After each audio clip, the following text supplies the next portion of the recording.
আজ আপনাকে একটা গল্প শোনাচ্ছি। একদিন এক ব্যক্তি নিজের দ্বারে লিখে দিলেন, আজ আমি ভীষণ দুঃখী, আজ আমার সাথে কেউ দেখা করতে আসবেন না। কিছুক্ষণ পরে তার এক বন্ধু এলো, সে সেই লেখা পড়ল, তাও গিয়ে তার সাথে দেখা করল। সে বলল, আমি লেখাপড়া জানি না, কিন্তু আমার বন্ধুর মনের এই বেদনা, এটা আমাকে সবসময় ডাক দেয়। এরাই হলো আসল বন্ধু। কোনো কারণে আপনি যদি দুঃখ পান, কোনো সমস্যার সমাধান না বের করতে পারেন, এই সংসার থেকে আলাদা হয়ে যেতে চান, তাও এই বন্ধু আপনার সাথেই থাকবে। সমস্যার সমাধান না দিতে পারলেও আপনার সম্বল হয়ে অবশ্যই থাকবে। হয়তো আপনার দুঃখ কম করতে পারবে না, কিন্তু আশার আলো অবশ্যই দেখাবে। যখন আপনি সংসারের থেকে আলাদা হয়ে যান, তখনও আপনার সাথে যুক্ত থাকে আপনার এই বন্ধু, আসল বন্ধু। এবারে আমরা মানুষেরা বড়ই বিচিত্র। তারা সব সময় যে কোনো জিনিসের মাহাত্ম্য দুবার বুঝতে পারে। এক, তা পাওয়ার আগে। দুই, তা হারাবার পরে। এবারে ঠিক এরকমই আমাদের বন্ধুরাও হয়। যদি আজ আপনার বন্ধুরা আপনার সাথে থাকে, তাদের প্রতি কৃতজ্ঞ থাকুন, তাদের প্রসন্ন রাখুন, তাদের মাহাত্ম্য বুঝুন। কারণ একবার আপনি এদের হারালে অনুতাপ করলেও আর এদের ফেরত পাবেন না। তাই ভালোবাসুন, বন্ধুত্ব বজায় রাখুন, আর আমার সাথে প্রসন্ন হয়ে বলুন, রাধা রাধা। আমাদের মধ্যে বহু মানুষ মাঝে মাঝে নিজেকে অকর্মণ্য মনে করি, ভেবে নিই যে এত চেষ্টা করার পরেও কিছুই পেলাম না, আর হয়তো পরেও কিছুই পাব না। আর সেই জন্য নিজের জীবনের সমস্ত বোঝা অন্য কারোর কাঁধে চাপিয়ে দিই, নিজের ওপরে বিশ্বাস হারিয়ে ফেলি। কেন বুঝতে পারেন না এই কথাটা? যে যতক্ষণ না পায়ে কোনো কাঁটা ফুটবে, ব্যক্তি কি করে বুঝতে পারবে যে এরপর থেকে নিচে তাকিয়ে চলতে হবে? সূর্যকে নিজে জ্বলতে হয় যাতে বাকিদের প্রকাশ দিতে পারে সে। রাতের অন্ধকারের সাথে লড়াই করার জন্য চন্দ্রিমাকে আকাশে একা উজ্জ্বল হতে হয়। নদী নিজের যাত্রা কি করে করে, নিজের পথ কি করে নির্মাণ করে? সে পাথরের সাথে লড়াই করে তা বানায়। যদি স্বয়ং আপনি নিজের সাহায্য করতে অক্ষম হন, তাহলে নিশ্চিতভাবে আপনার এই জীবন ব্যর্থ হয়ে যাবে। তাই মনে রাখবেন, এই সংসারে নিজের জীবনের ভার নিজের কাঁধেই বহন করতে হয়। অন্যের কাঁধের ওপর শুধুমাত্র পরলোক যাত্রা হয়। সেই জন্য এই সংসারে জীবিত সেই যে আত্মনির্ভর।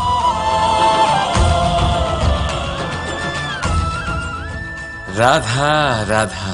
সময়, কথায় বলে সময়ের পূর্বে কিছুই হয় না। প্রতিটা ঘটনার একটা সময় থাকে।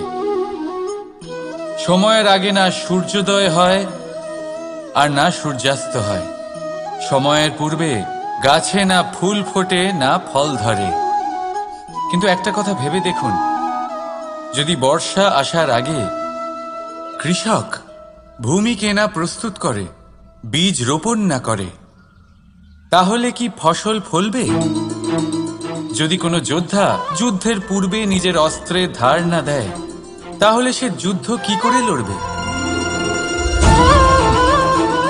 এর মানে এটাই হলো যে সময় আপনার যখন আসার তখন অবশ্যই আসবে, কিন্তু ততক্ষণ এটাও গুরুত্বপূর্ণ যে আপনি নিজেকে তার জন্য তৈরি রাখুন। কারণ এই সুযোগ, এই কথাটা শুনতে যত ছোট, এটা আসেও ততটা কম সময়ের জন্য, তারপর চলেও যায়।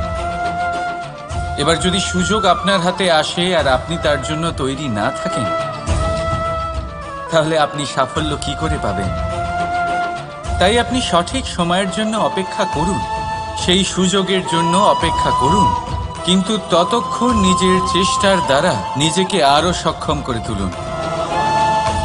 কারণ সাফল্য আপনার জন্য অপেক্ষা করছে, শুধু আপনি তার জন্য তৈরি থাকুন। রাধা রাধা।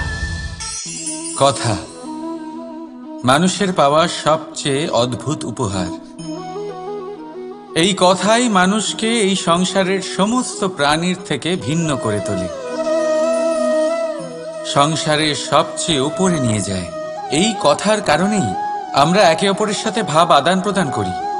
আমি আমার মনের ভাবনা অন্য কাউকে ব্যক্ত করতে পারি, অন্য কেউ তাদের ভাবনা আমাকে ব্যক্ত করতে পারে। এই কথাই আমাদের সবচেয়ে বড় ঢাল। এবারে দেখুন, আপনি নিশ্চয়ই লক্ষ্য করেছেন কারোর কথা মধুর হলে লোকে তাকে ভালোবাসে, তাকে নিজের বন্ধু বানায়। সেইভাবেই যদি কারোর কথা কঠোর হয় তাহলে লোকে তাকে ঘৃণা করে, তাকে নিজের শত্রু মনে করে। এই কথাই ভাষা হয়ে আমাদের ইতিহাস রচনা করে। তবে আমরা কি সত্যি বাণীর বিষয়ে অতটাই ভাবি যতটা আমাদের ভাবা উচিত? ভেবে দেখুন, মানুষের কথা বলতে শিখতে কত সময় লাগে।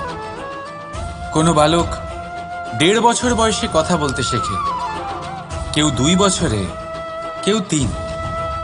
এবার দেখুন, মানুষ 1.5 বছর বয়সে কথা বলতে শিখে গেলেও তার কি বলা উচিত এটা সারা জীবনেও শিখতে পারে না। এর উপরে মনোনিবেশ করুন, এটা বোঝবার চেষ্টা করুন কি বলা উচিত। নিজের কথা শুদ্ধ করুন, নিজের কথা মধুর করুন, আর সেই মধুরতার সাথে আমার সঙ্গে বলুন, রাধা রাধা। এই লক্ষ্য আসলে কি? এই লক্ষ্য তাই যা আমরা পেতে চাই। এই সংসারে সুখী কে হয়? সুখী সেই যে তার লক্ষ্য পেয়ে গেছে। দুঃখী কে হয়? দুঃখী সেই যে তার লক্ষ্য এখনো পায়নি। এবারে প্রশ্ন এখন এটাই যে লক্ষ্য সবাই পেতে চায়, লক্ষ্য পাওয়ার জন্য সবাই প্রাণপণ চেষ্টাও করে, তাহলে সবাই তাদের লক্ষ্যে পৌঁছতে পারে না কেন? ঠিক আছে, কোথাও না কোথাও কিছু না কিছু কমতি থেকেই যায়।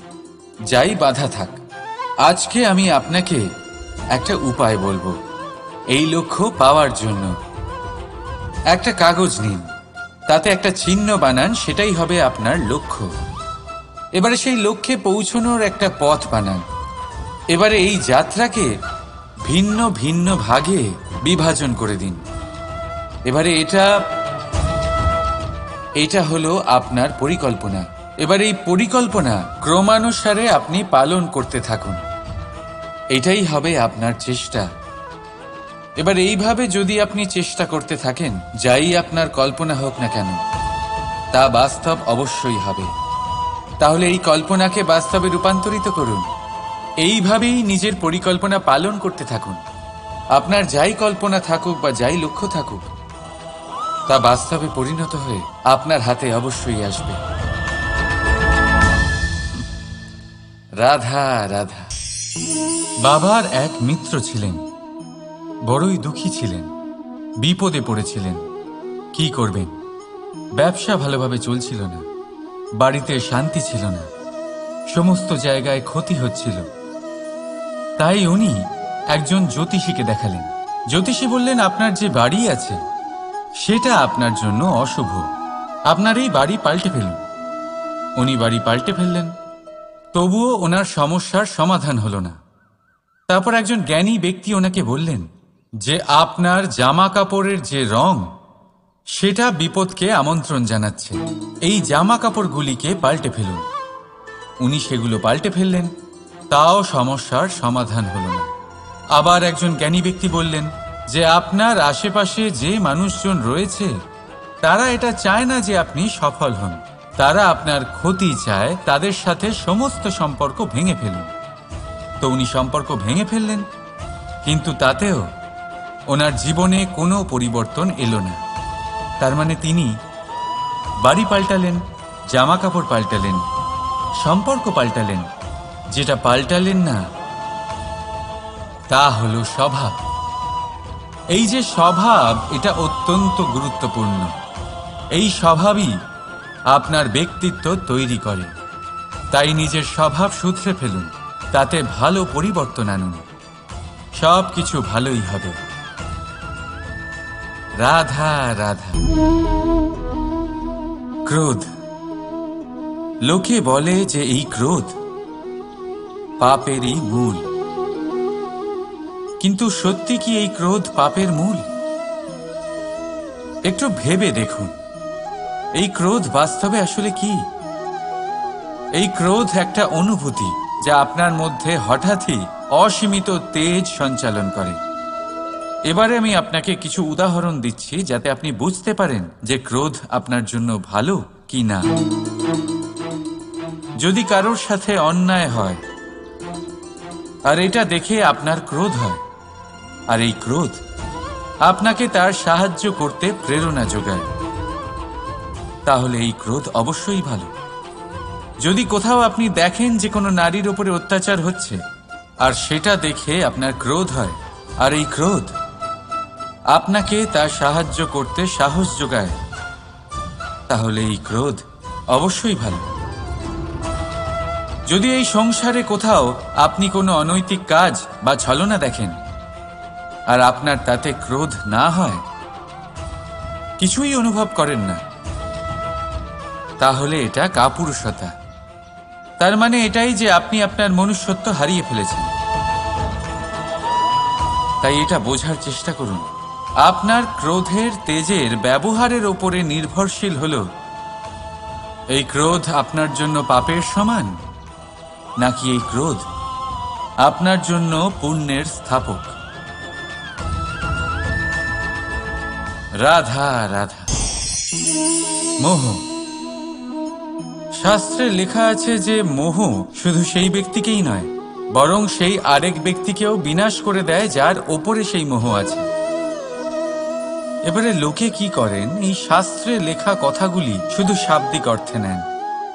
এই মোহ, দেখুন, এটা শুভও হতে পারে, শুধু এর রূপ ভিন্ন ভিন্ন হয়। এটা ভালো করে বুঝতে হবে। এবারে মোহ যদি কোনো বস্তুর উপরে থাকে তাহলে তা লালসা হয়ে যায়। মোহ কোনো বিশেষ ব্যক্তির উপরে হয়ে গেলে তা প্রেম নয়, আকর্ষণ হয়ে যায়। মোহ কোনো চাহিদার উপরে হয়ে গেলে তা বাসনা হয়ে যায়। মোহ বিজয়ের উপরে হয়ে গেলে তা কুণ্ঠা হয়ে যায়। মোহ নিজের সংস্কৃতির উপরে হলে আপনাকে সংস্কৃতির রক্ষক বানায়। যদি এই মোহ নিজের গুণের উপরে হয় তাহলে সেই শিল্প দ্বারা আপনি এই সংসারে অদ্ভুত সব কাজ করতে পারবেন। এবারে এটা আপনার উপরে নির্ভরশীল যে এই মোহকে আপনি সৃজনের আধার বানাতে চাইবেন নাকি বিনাশের অস্ত্র বানাতে চাইবেন। ভেবে দেখুন, সিদ্ধান্ত আপনার। রাধা রাধা। অভিমান, আত্মসম্মান, অহংকার, দেখতে গেলে এই তিনটি শব্দ ভিন্ন ভিন্ন, কিন্তু এর মূল আধার একই, আত্মসম্মান। এবার যদি কথা বলি আপনার শরীরের, আপনার সংস্কৃতির, আপনার সম্পর্কের, তাহলে অভিমান থাকা স্বাভাবিক। এবার যদি কথা বলি আপনার ব্যক্তিত্ব নিয়ে, আপনার আদর্শ নিয়ে, আপনার বিচারধারা নিয়ে, তাহলে আত্মসম্মান হলো একটা গুণ। যদি এইভাবে বলা হয় যে আমি এই কার্য কারোর সাহায্য ছাড়া, সহযোগিতা ছাড়াও করতে পারি, তাহলে এটা আত্মসম্মান, আর এটা সঠিক। যদি এভাবে বলা হয় যে আমি এই কার্য কারোর সাহায্য ছাড়াই বা কারোর সহযোগিতা ছাড়াই করে ফেলেছি, তাহলে এটা অভিমান, এটাও সঠিক। কিন্তু এই কার্য শুধুমাত্র আমিই করতে পারি আর কেউ নয়, এটা অহংকার। তাহলে এই শব্দ এবং তার অর্থ বোঝার চেষ্টা করুন। জীবন ধারণের এক নতুন পথ খুঁজে পাবেন। রাধা রাধা। সংসারে প্রত্যেক ব্যক্তি কোনো না কোনো রূপে ঈশ্বরকে মানে। কেউ মূর্তি রূপে, তো কেউ তত্ত্ব রূপে, কেউ ভাবনা রূপে, আবার কেউ স্বভাব রূপে। কেউ নিজের মধ্যে পরমাত্মা খোঁজে, আবার কেউ অন্যের মধ্যে। কারোর কাছে জ্ঞানই পরমাত্মা। সংসারে প্রত্যেক মানুষই কোনো না কোনো রূপে তার ঈশ্বরকে পেয়েই যান। কিন্তু একটা কথা বলবো, ঈশ্বর প্রথমেই নিজের একটা স্বরূপ পৃথিবীতে আপনার কাছে পাঠিয়ে দিয়েছেন। সেই স্বরূপ হলো আপনার মাতা, আপনার মা। সেই মা যিনি আপনাকে জন্ম দিয়েছেন, আপনাকে বাঁচতে শিখিয়েছেন, আপনাকে সংস্কার দিয়েছেন। যদি আপনি কখনো কোনো অনুচিত পথে অগ্রসর হয়েছেন, তখন তিরস্কার করে আপনাকে সঠিক পথে এনেছেন। যদি আপনি এই সংসারে অসফল হয়েছেন, তখন তার আঁচলের উষ্ণতা দিয়ে আপনাকে আশ্বাস জুগিয়েছেন। সেই সমস্ত কাজ করেন এই মা, যা ঈশ্বরও করেন। সেই জন্য মনে রাখবেন যে এই সংসারে আপনার সবচেয়ে প্রথম ঈশ্বর যদি কেউ থাকে, তাহলে তা আপনার মা। প্রত্যেক প্রতিমাতে ঈশ্বর নাই থাকতে পারে, কিন্তু প্রত্যেক মায়ের মধ্যে ঈশ্বর অবশ্যই থাকে। রাধা রাধা।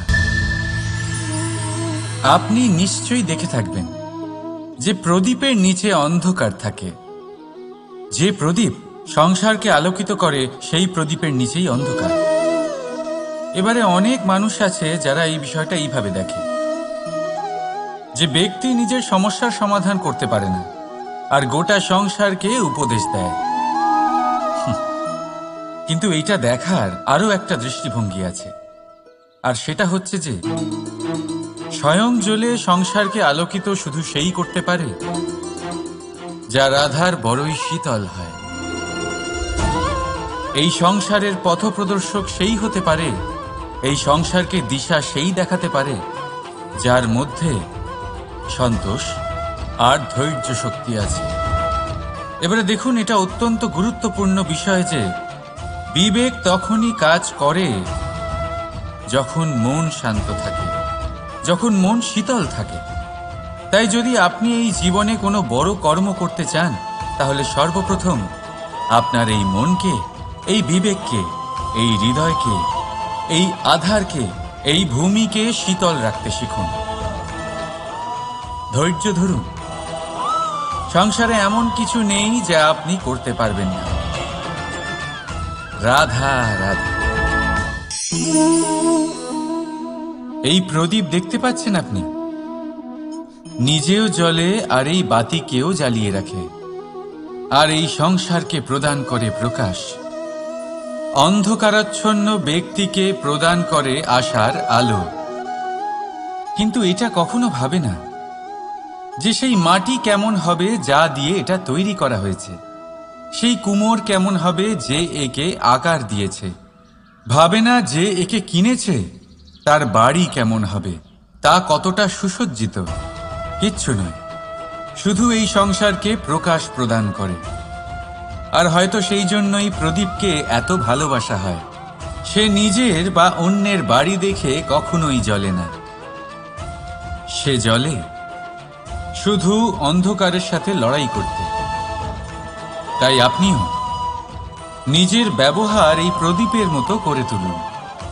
নিজের পরিচয় সরিয়ে নিঃস্বার্থভাবে কর্ম করে যান, আর নিজের জন্য এক নতুন, এক বিশাল, এক অদ্ভুত পরিচয় তৈরি করুন।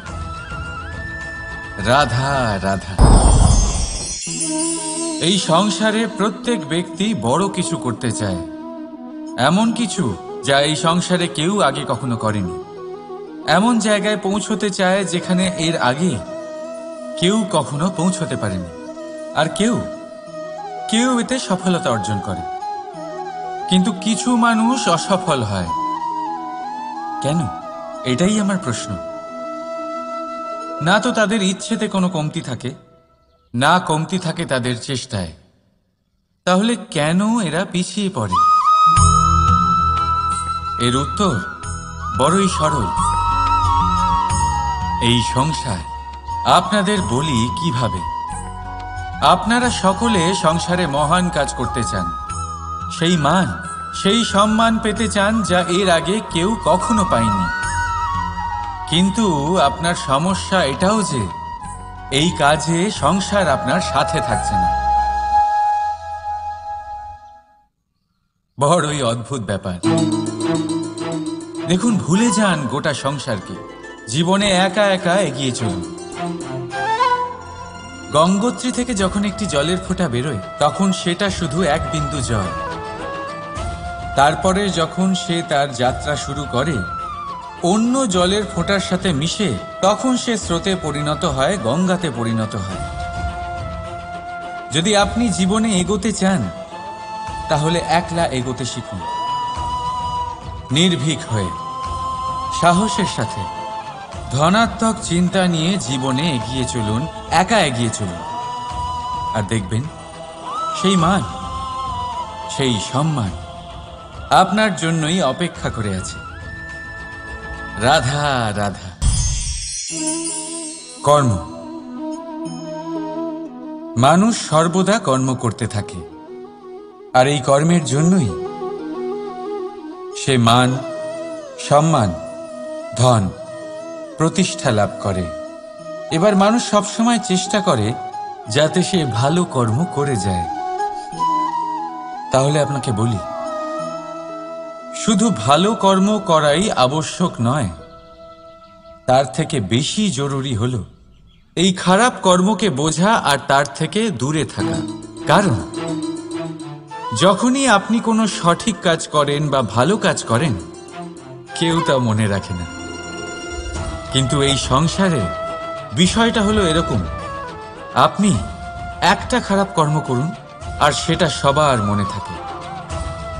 এই খারাপ কর্ম কাজলের এক কৌটোর মতো হয়। আপনি যতই চেষ্টা করুন বাঁচিয়ে ব্যবহার করার, কিন্তু এই কালিমা কোথাও না কোথাও অবশ্যই লেগে থাকে। সেই জন্য জীবনে ভালো কর্ম অবশ্যই করুন, কিন্তু তার থেকেও বেশি জরুরি হলো এই খারাপ কর্মের থেকে দূরত্ব বজায় রাখা। আর এটা অবশ্যই করবেন। রাধা রাধা। সংসারে সমস্ত জায়গায় এই ব্যবসা চলতে থাকে। কিছু পাওয়ার জন্য কিছু দিতে হয়, লাভের জন্য কিছু বিনিয়োগ করতে হয়। যদি কারোর অনুভূতি জানতে হয়, তাহলে নিজের অনুভূতিকে ব্যয় করতেই হবে। এবার দেখুন না, কারোর আসল চেহারা যদি জানতে হয়, তাকে স্বাধীনতা দিয়ে দেখুন। যদি কারোর মনের শুদ্ধতা জানতে হয়, তাহলে তাকে ঋণ দিন। যদি কারোর গুণ জানতে হয়, তাহলে তার সাথে একসঙ্গে বসে ভোজন করুন। যদি কারোর ধৈর্যের পরীক্ষা নিতে হয়, তাহলে তাকে তার প্রিয় কাজ করতে বারণ করে দেখুন। যদি কারোর ভালো দিক জানতে হয়, তাহলে তার থেকে পরামর্শ নিয়ে দেখুন। এক অনুভূতির বদলে অন্য এক অনুভূতি বিনিময় করতে হয়। কিন্তু এই সংসারে একটাই এমন অনুভূতি আছে, যেটা দেখার জন্য, যেটা পাওয়ার জন্য আপনাকেও ঠিক সেই অনুভূতিটাই দিতে হবে। আর সেটা হলো প্রেম। যদি কারোর ভালোবাসা দেখতে হয়, তাহলে তাকে নিঃস্বার্থ ভালোবাসা দিন। যদি কারোর থেকে ভালোবাসা পেতে চান, তাহলে তাকে নিঃস্বার্থ পরিশুদ্ধ ভালোবাসা দিন। রাধা রাধা। কথায় আছে, সময়ের পূর্বে আর ভাগ্যের বেশি কেউ কিছুই পায় না। এবার এর মানে কি এটাই যে আপনি শুধুমাত্র সময়ের অপেক্ষা করবেন, সবকিছু নিজের ভাগ্যের ওপর আর কপালের ওপরে ছেড়ে দেবেন, নিজে কিছুই করবেন না? যদি আপনি এরকম করেন, তাহলে আপনি একটা বস্তু অবশ্যই পাবেন: নিরাশা, অসফলতা। এবারে আপনি বলবেন, যদি সবকিছুই ভাগ্য আর সময়ের ওপরে নির্ভরশীল হয়, তাহলে আমরা কি বা করতে পারি? করতে পারেন চেষ্টা, পরিশ্রম। এই চেষ্টাই আপনার জীবনে সেই সময়কে আপনার কাছে টেনে নিয়ে আসে, সেই সময়ে যার অপেক্ষা আপনি করছেন। আর এই ভাগ্য তার সামনেই নত হয় যে সর্বদা পরিশ্রম করতে থাকে। রাধা রাধা। এই পদ্ম ফুল দেখতে পাচ্ছেন? এর অভ্যেস হলো জলস্তরের ওপরে ভাসা। সেই জন্য জলাশয়ের জলস্তর যখন বৃদ্ধি পায়, এই যে ফুলের কাণ্ড দেখছেন সেটাও বাড়তে থাকে, যাতে এই ফুল জলস্তরের ওপরে থাকে। কিন্তু যখন সেই জলাশয়ের জলস্তর নামতে থাকে, সেই কাণ্ড নিজেকে ছোট করতে পারে না, আর এই ফুল নিজের ভারে নিজেই ভেঙে পড়ে। এবার এটা আমাদের সাথেও হয়। সময়ের সাথে আমরা জীবনে যত সাফল্য পাই, আমাদের জীবনের স্তর বাড়তে থাকে। আর যখন আমাদের সংস্থান কমতে থাকে, আমরা সেই জীবন স্তর ছাড়তে পারি না, আর শেষ পর্যন্ত সেই জীবন স্তরের কারণেই ভারাক্রান্ত হয়ে শেষ হয়ে যায়। সেই জন্য যদি কিছু রাখতে হয়, তাহলে তা হলো দৃষ্টিভঙ্গি। সাধারণভাবে জীবন যাপন করতে শিখুন। সময়ের চক্রও আপনাকে মাত দিতে পারবে না।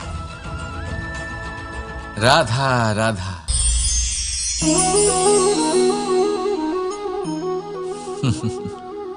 সময়, এই সময় না কোনো ব্যক্তি, না জীব, না বস্তু, তাও সময় জীবিত থাকে। এই সময়ে না জল, না অগ্নি, আর না বায়ু, কিন্তু তাও আমাদের জীবনের আধার। এই সময় দেখতে গেলে মানুষ এই সময়ের হাতের খেলনা। কখনো আমাদের সময় ভালো হয়, আবার কখনো খারাপ। কেউ সময় আসার প্রতীক্ষা করে, আবার কেউ সময় যাওয়ার প্রতীক্ষা করে, কিন্তু এই সময় কারোর হাতে ধরা দেয় না। এই সময় যা কেউ দেখতে পায় না, এটা সবাইকে সব কিছু দেখিয়ে যায়। দেখিয়ে যায় যে আপনকে আর পরকে, আমাদের শুভাকাঙ্ক্ষীকে আর ক্ষতিকে চায়, আমাদের মিত্রকে আর আমাদের শত্রুকে। এই সময় আপনাকে দেখায় যে আপনি কতটা শক্তিশালী, সেই সময় আপনাকে দেখিয়ে যাবে আপনি কতটা দুর্বল। এই সময় সব কিছু দেখিয়ে যায়। তাই এই সময় যা এতটা শক্তিশালী, তা আমরা নষ্ট কেন করি? ভেবে দেখুন। এবারে উঠুন আর এই সময়ের সম্পূর্ণ ব্যবহার করুন। এই সময়ের সদ্ব্যবহার করুন, কারণ এই সময়কে ব্যবহার করাটাই আপনার হাতে রয়েছে, আর কিচ্ছু না।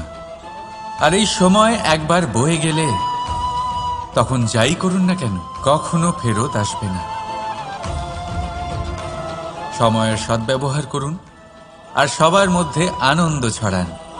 আর আসুন আমার সাথে ভালোবেসে বলুন, রাধা রাধা।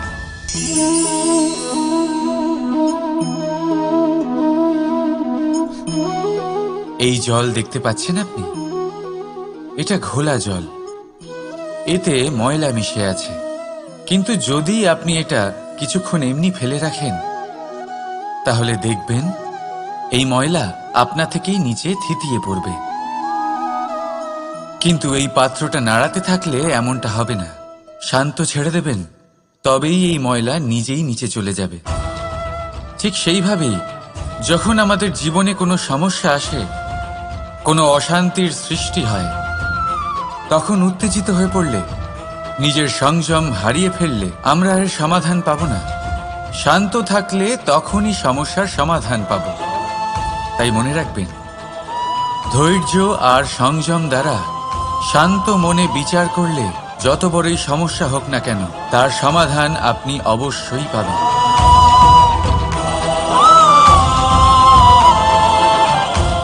কারণ অশান্তির সমাধান শুধুমাত্র শান্তি।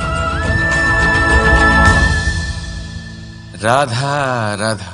প্রজাপতি আকাশে উড়ে বেড়ায়, সে সুন্দর ফুলের রস আস্বাদন করে, উন্মুক্ত উড়ে বেড়ায়, কিন্তু তারও বিপদ কম কিছু নেই।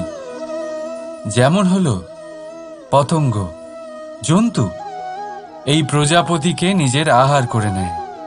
তাকে এদের থেকে সাবধানে থাকতে হয়। সত্য হলো এটাই যে এই প্রজাপতি ততদিনই সুরক্ষিত থাকে যতদিন এদের পাখনা বৃদ্ধি পায় না। যখন এরা এদের খোলসের মধ্যে থাকে, যখন না কারো দৃষ্টি এদের ওপর পড়ে আর না কোনো শত্রু এদের আঘাত করতে পারে, কিন্তু তখন তারা বন্ধ থাকে, অবিচল নিশ্চল থাকে।